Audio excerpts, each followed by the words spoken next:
You've talked a lot about having a plan for the next number of years.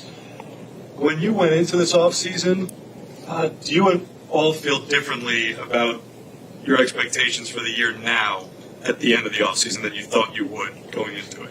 I think it's pretty consistent. I mean, we knew there were some constraints given contracts that we're paying for that are, obviously run off at the end of this year or maybe at the end of next year. And so there were some money constraints, right? I mean, at some point, everyone's got a budget,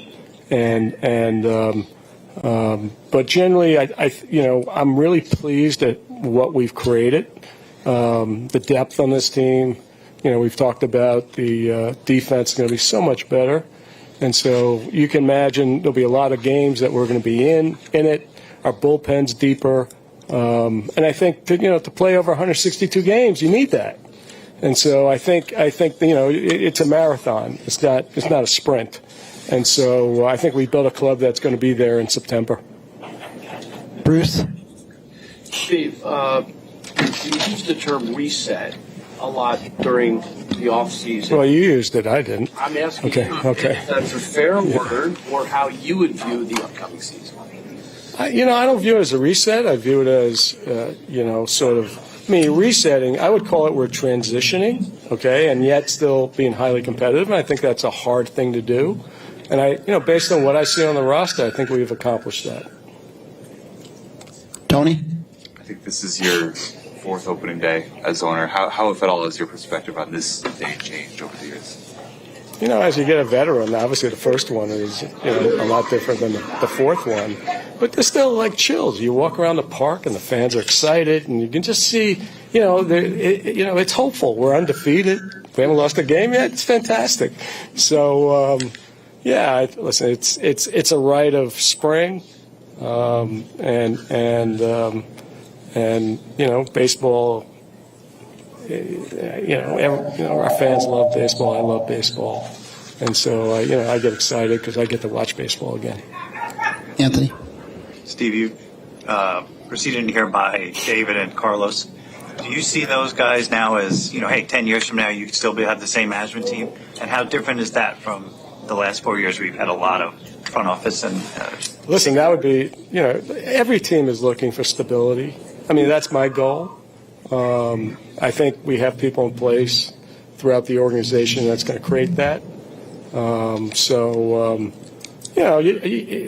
any business, you don't want a lot of change, okay, because it's just disruptive to the organization. And so I think we've got the right people in place, and I would anticipate that it'll be a lot less turnover than we've seen in the past. Disha? Given that the team is transitioning and there are fewer superstars, fewer future Hall of Famers, do you think this team could excel with less pressure on them this season? Well, the expectations were pretty high. I don't think it was a pressure thing last year. I just think that we got underperformance and just put it together. Whatever reason, it didn't work. I'm hopeful that we've got a team that, enjoys playing together, and not that they didn't enjoy playing together last year, but for some reasons, you have good seasons and bad seasons, and it's hard to predict. And so I'm hopeful. I think it's a good group of guys. I think it's going to be a very athletic team, and so we'll see what happens. Pat on the right. Steve, can you describe your level of excitement with the addition now of J.D. Martinez? Brandon Nimmo said you texted him, Francisco Lindor, and Pete Alonso, just the name J.D. Martinez. So can you just describe how excited you are to now have him? I think I said more than that, but I didn't use just J.D. Martinez.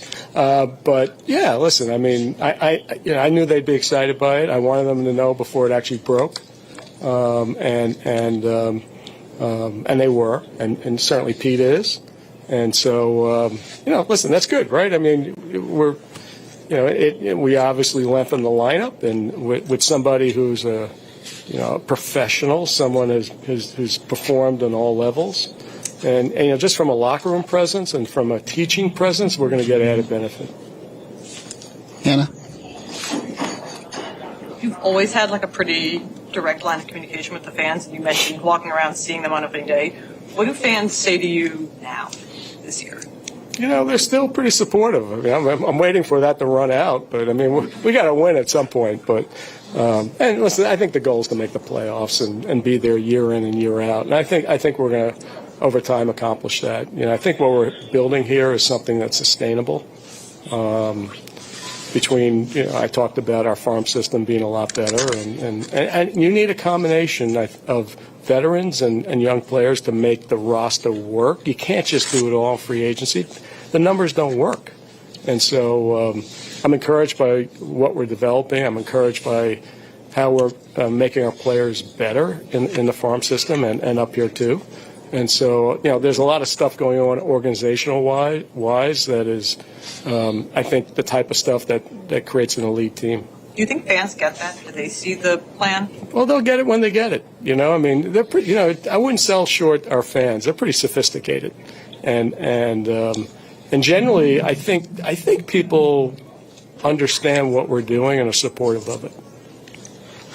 Abby on the left.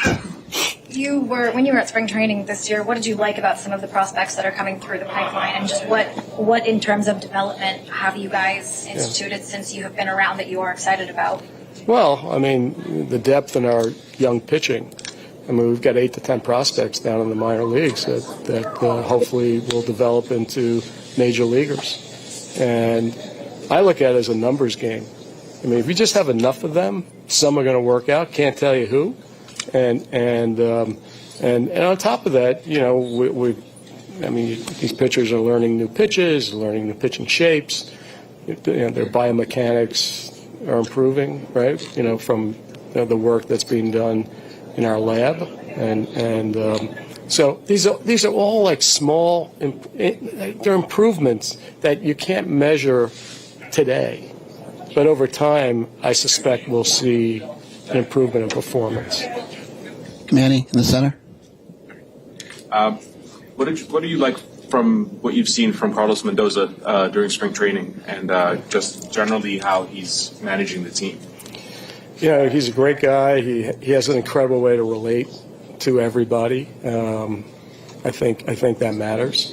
It's certainly going to matter from a culture point of view, and yet he's able to deliver the messages that he needs to deliver. And so I think that's a pretty powerful combination. And so my experience with him has been great. I enjoy the conversation, open to ideas, wants interaction. And so, I'm pretty pleased with how it's going so far. Tony on the right. I had a follow-up on a group chat you have with some of your star players. How often do you use it? What else have you used it for? That was pretty. I mean, usually I do it one-on-one. I guess I did it for efficiency. And so, what the hell, right? Might as well just send one text out. So I mean, usually I usually interact, by text, individually. How often do you do that? Depends. Off season maybe a little less. During the season, just wishing guys well, great game, that type of stuff. I just try to not be too invasive, but just to know I think they enjoy the interaction. I enjoy it, so why not? Tim in the front. What did you think of MLB's finding that they put out in January about the Mets and falsifying injuries last year? Well, obviously, it was unfortunate, and that's the fun. They made that conclusion, and listen, I'm glad that we caught it in time. I mean, obviously, we want to do things in the right way here. We want to carry ourselves with integrity, and frankly, I don't think it was. I think the competitive juice has come out, and in baseball, and sometimes, maybe, in that case, in my view, it was over the line, and it's certainly not the way we want to operate. Peter on the left. Steve, going back to JD Martinez, obviously it was a prolonged free agency for him. Just what kind of was the process like in finally getting that deal done? What made it the right time for you to sign him? Well, we weren't, obviously they were seeking either a 2-year deal or a deal that was much more expensive than what we ended up getting JD for, and you know, it was one of those things where we keep talking about being opportunistic, and I think that was an example of that. It came down to the price that was reasonable. You got to remember, I'm in the 110% tax, so it's not that price. It's times 2 plus. And so you can't do too many of those because it just blows the budget out. And obviously you still want to leave flexibility for during the year. And so, but it came down to a level where we said, why not? Bruce in the front. Steve, is winning in baseball tougher than you thought? Yes. Okay. I mean, there's so many variables in human performance. I mean, you can write it down on a piece of paper, but in the end, you know, between injuries and variability of performance, you just never know.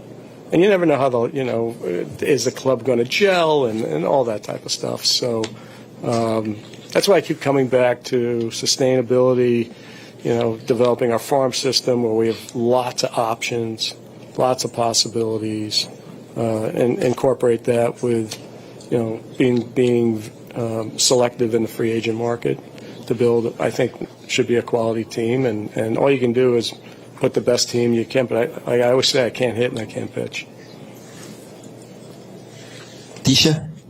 Are you glad the market is closed today so you can fully enjoy it? I was so happy. I love days off in the market. Okay, so right, I can get to relax, enjoy the game. I don't have to look at what's going on, in the market. So yeah, it's fantastic.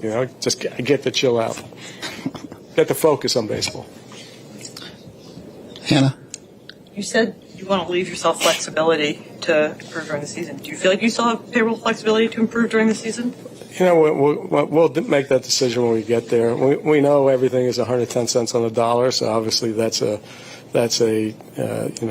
decision, an expensive decision. But I am competitive, and so I mean, if the right thing comes along at the right moment, we'll explore it.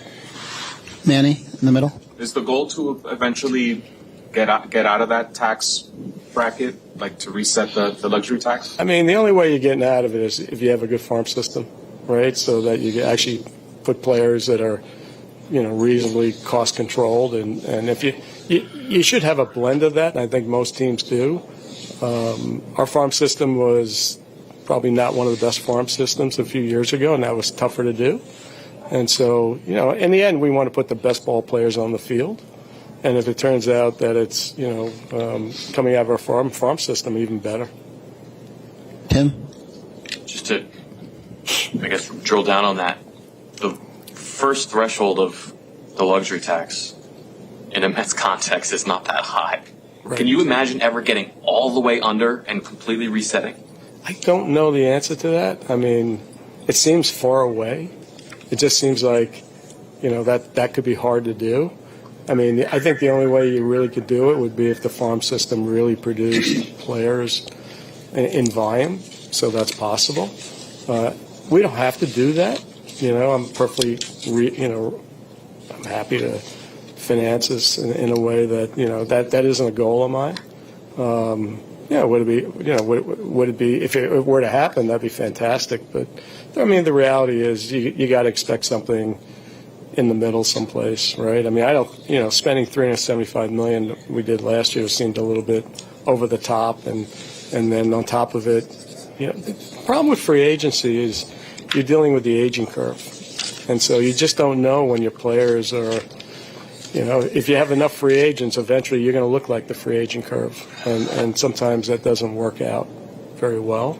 I mean, over time you get a declining performance, and yet you're still paying a lot of money for that. And so, we got to find a blend that works. And I'm not afraid to spend money, but I just don't want to be just spending money for the sake of. I want this organization to be run efficiently. I want it to be run professionally. And I really, and I've said this for a while, I truly believe the only way to get there in sustainability is developing talent. No different than my hedge fund, where we develop a lot of talent as opposed to trying to buy free agents from other firms. Steve, back to the JD Martinez signing one more time. Yep. You mentioned the excitement of the three that you texted and Pete specifically. For those guys, do you feel like it was important, beyond just what type of player JD Martinez is, to show to them that, hey, we're not punting on this season, that we're bringing guys in because we do want to win this year as well?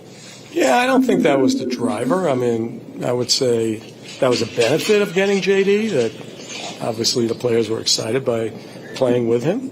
You know, and Pete's, been pretty clear that, he'd like some, people behind him that, it could have been him or somebody else. Hopefully one of our young players would have developed into that. And so, but, he's a proven talent, great presence in the locker room. And so, it was an opportunity that we just couldn't pass up. And you could tell by the reactions that the players agreed. Laura? You mentioned being in there in September. Are there any other quantifiable benchmarks that you feel that you have to hit so you can look back on the season and say, okay, this was a success? I think the goal is to make the playoffs. I mean, pretty simple. Let's not overthink this. If we don't make the playoffs, obviously I'd be disappointed. Abby? Has Pete expressed to you or David directly that he would like lineup protection? Well, if I'm him, I would want that, and Pete was excited that we got him. Okay, listen, Pete's in his contract year, right? His free agency year, so he certainly would. I can't blame him for wanting that type of support behind him, and that's good for the team too, right? Because now we've lengthened the lineup and offensively, we're much stronger. Steve, thank you very much for your time this morning. All right. Thanks, everybody. This concludes